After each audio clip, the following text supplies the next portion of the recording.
So it may appear that Kaapo Kakko watches this YouTube channel. Okay, I'm kind of joking. The reason I say that is because a week ago on the 20th, we made a video talking about Moritz Seider and Lucas Raymond of the Red Wings, and if you would rather have these two guys than Lafreniere and Kakko, who at the time were struggling pretty hard. Now, Kakko is actually in the midst of his point streak in the middle of that video's upload, and I did acknowledge that. It's just the way Kakko has proceeded ever since that video's publication has been a very big positive note in his development this season. Right now, even though Kaapo Kakko started out the 21-22 campaign with 0 points in his first, my goodness, how many games is that? 1, 2, 3, 4, 5, 6, 7, 8, 9, 10 games without a point to kick off the year. He has gone out there with 6 points in his previous 5 games played, in wins against the Devils, the Canadiens, a loss against Toronto, and then the Buffalo and Islanders wins as well. He's gone out there and gone with a pretty solid point streak, so Kaapo Kakko has been kind of heating up the past few days. This is also pretty much exemplified by the fact that Kaapo Kakko went out there and had himself an interview where he said some pretty interesting things about the status, I guess you could say, of the New York Rangers. So we're going to be going over Kaapo Kakko and the comments that he made, because this is just really juicy, you know? Take a look at this article on, what is this, yle.fi, which is a Finnish website. What we're going to do is translate everything on the page to English, because of course I cannot really read Finnish. So I will leave a link in the description to this article over here on yle.fi. It is in Finnish, but you can translate it just as I have. Kaapo Kakko, who has found his power, enjoys confidence, and talks about his changed style of play. The first mistake is not thrown into the bottom fields. Now, that is a misquote, mistranslation kind of thing.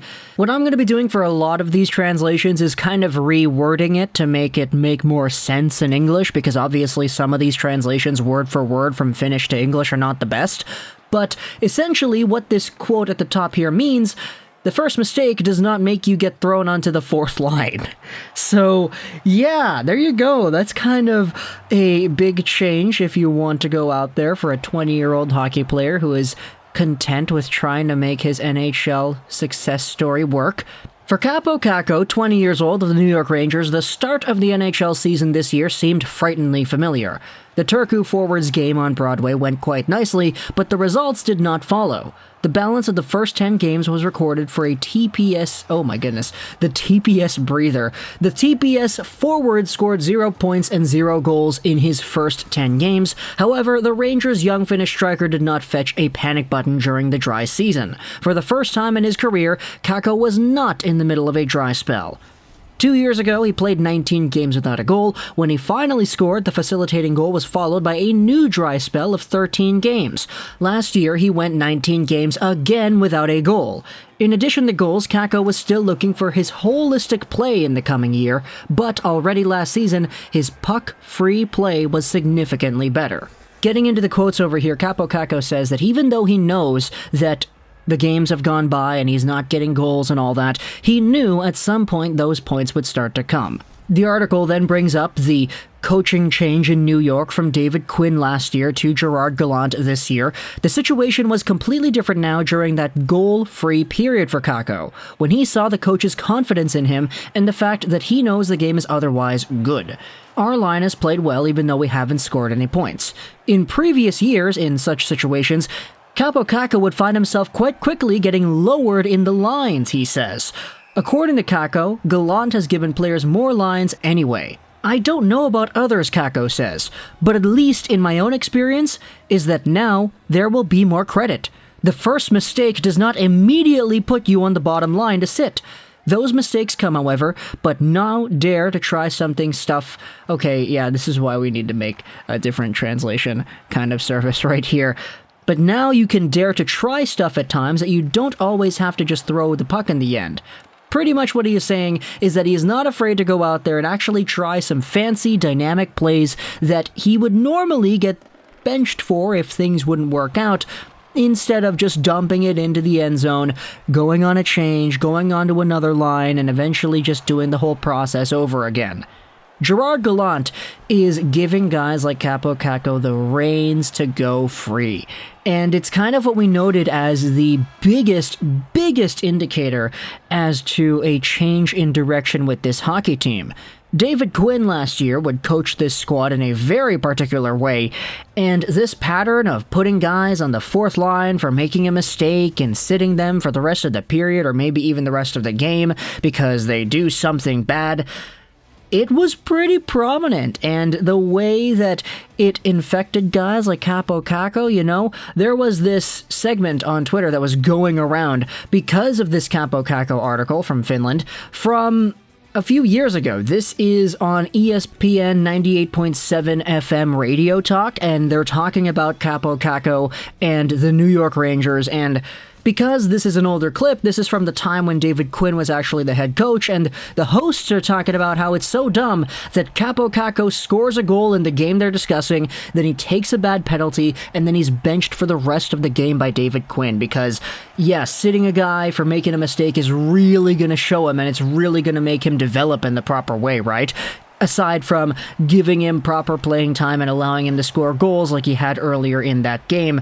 They were really going hard on David Quinn, and this clip was really circulating because everybody was like, oh, look at this. Makes you remember this era of the Rangers and their hockey, right? When you read the Finnish article talking about Kaapo Kakko and his experience under Gerard Gallant. But this is something that I'm not really surprised to see. From Gallant to Quinn. Quinn honestly kind of coached his New York Rangers club in the same way he coached the Boston College team that he was a part of for so long, mostly because you could understand that there was a lot more of a, okay, we just need to do whatever it takes to win kind of attitude, rather than actually putting players in a position to succeed, which in turn would help out your club in the long run, that in which Gallant has sort of allowed the players to formulate a little bit more. Pretty humble business, Kaapo Kakko says. In the end, he gets his tap in and even handsome, okay, what in the world does that even mean? Kakko, who is playing in the last year of his entry-level contract, his 3-2 in 4 matches last week from Sunday to Sunday, the Rangers team won 4 of their 5 games at the same time. Yes, it makes it easier when you scored less than a few goals and points. Maybe it will bring some kind of relaxation to the game that once you get there, it will be easier to get there in the future. However, there were plenty of places in the past, but it seemed like nothing wanted to go in. It's nice to finally be able to score. The article then brings up the Panarin and Strome experiment and talking about how it's gone well since the beginning of the season. Kaapo Kakko says about his role on this line, they play in the 3rd season together, and especially Panarin, he likes the puck and he is able to pass well. Personally, I try to drive to the finish line or the goal line and get free spaces. It's kind of the thing I didn't do in Finland all too much because I kept the puck myself pretty much then. However, I want to play on the top line, so I have had to modify my playing a bit, Kakko says. And that's a really mature kind of realization of his game over there, because that is absolutely the case. When Kaapo Kakko was draft eligible in 2018-19, playing for TPS in the Finnish Liga, he was an absolute monster because whenever he had the puck, he could just go around guys, use his big frames to shield off defending players, and just power his way around the game. It was something of a spectacle to watch this guy and the way he would dominate every shift in the O-zone. But he never really developed that side that was like, okay, you're on the team now where a guy like Panarin is the guy driving the bus now. It's not you. What do you do when you're not the guy with the puck in the offensive zone the majority of the time like you were in Finland? You have to find open space. You have to find open pockets where nobody is guarding. And that is how you create offense in a different kind of role. You no longer have the luxury of waiting for the puck to get onto your stick and then just powering through a few guys. You have to create off-puck offensive opportunities by placing yourself in the positions to succeed. And just saying that is a really good thing, in my opinion, because Kaapo Kakko is acknowledging the differences between TPS and the Rangers, and it's ultimately leading to a better profile this season. So, talk to me in the comments, what do you think about Kaapo Kakko and the way he's kind of thrown shade at David Quinn and preached for the masses on Gerard Gallant over here. Let me know what you think about the comments and the way he has played, and whether or not you would rather have Lafreniere or Kakko over Seider and Raymond, because that was our video topic from last week. I hope you enjoyed this episode of Trolls 99, and bye.